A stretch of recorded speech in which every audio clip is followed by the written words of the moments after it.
This is RICKY, the Android guy. Hey guys, welcome to another breaking news video, and we look like we have the first image of the Galaxy Tab S3 with S Pen.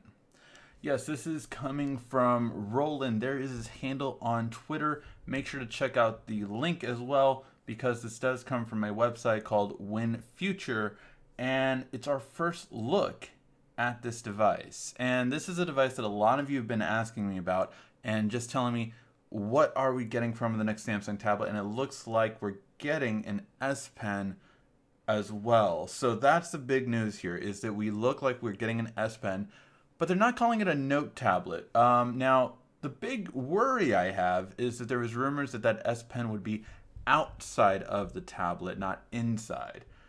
I'm worried about that. Hopefully that's not the case. But I have long wanted to change out my Tab S2. This is my current daily tablet that I use, and it's fine for media consumption and basic usage, but it's definitely, one thing I don't like about it is that it is a 4:3 ratio. For those who don't know, it's the same ratio that the iPad uses and the Pixel tablet uses, but every single Android device in the world uses 16:9 or 16:10.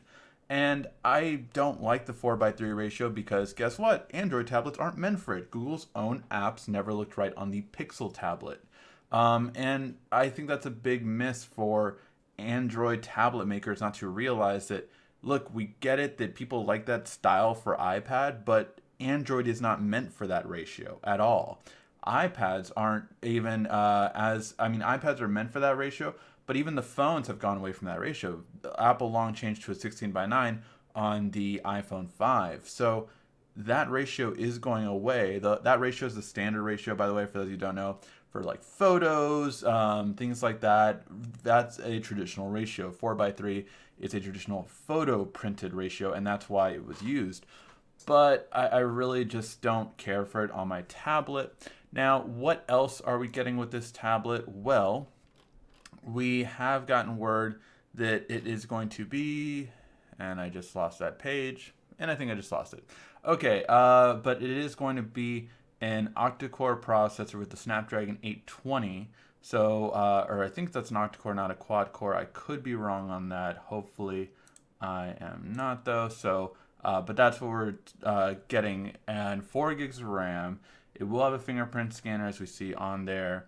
8 megapixel rear camera, 2 megapixel front camera, and it was from this website link. So if you click that website link, that's where I'm getting this information. So yeah, it's a really interesting choice in terms of tablet. I wonder what else they will bring. For me, I still feel that Samsung should design a tablet like their phone. Think about it. If you had a tablet that looked like this, that would sell out. That would bring tablets back. That's how good this design is. If the design was like this for a Samsung tablet, that would bring tablets back. You could do this for about a $500 price range. People will start to think, maybe I should get a tablet. Do this with an S Pen, $500, make it high performance, make it have Microsoft Office like your other past tablets have, full version of Office. You literally have a competitor to every pro quote unquote tablet out there. And that's the benefit of it, is that people do not want tablets anymore because they're not computer replacements. To make a computer replacement, you need to make it have things like Microsoft Office, like the Tab S did. The Tab S2, when I first got it, it had full Word, PowerPoint, Excel. I could do everything I wanted to it.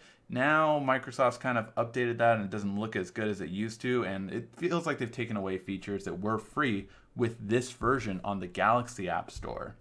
So really, overall, that's my biggest complaint about tablets in general, and why people are not buying tablets is simply because they need to be able to replace a computer. Having Office on there is a huge start, not to mention making more apps split screen compatible, which Android 7.0 is doing, but you need to be able to do what Android 7.0 can't do, and that is Samsung split screen. You can make one app smaller and one app bigger. On Android 7.0 split screen, you can only make it middle of the road. You can't make it bigger or smaller when you're on landscape. You can only do it on horizontal or on portrait. So yeah, guys, those are my thoughts on this tablet. Let me know what you guys think in the comments section down below if you like this. And also, I give you guys one question. Many of you have asked me recently, should I do a carrier video? So with all the latest updates from Verizon, T-Mobile, AT&T, and Sprint, would you want to see a carrier video? As in, which carrier should you get? Let's take a look at the plans. Let's see it's best for if you're one person on a plan, if you're two people on a plan, or if you're four people on a plan. And I might take a look at that to actually do a video on that. Let me know in the comment section down below if you'd want to see that and your thoughts on this tablet and tablets in general. Alright guys, thank you as always for watching. This has been RICKY, the Android Guy.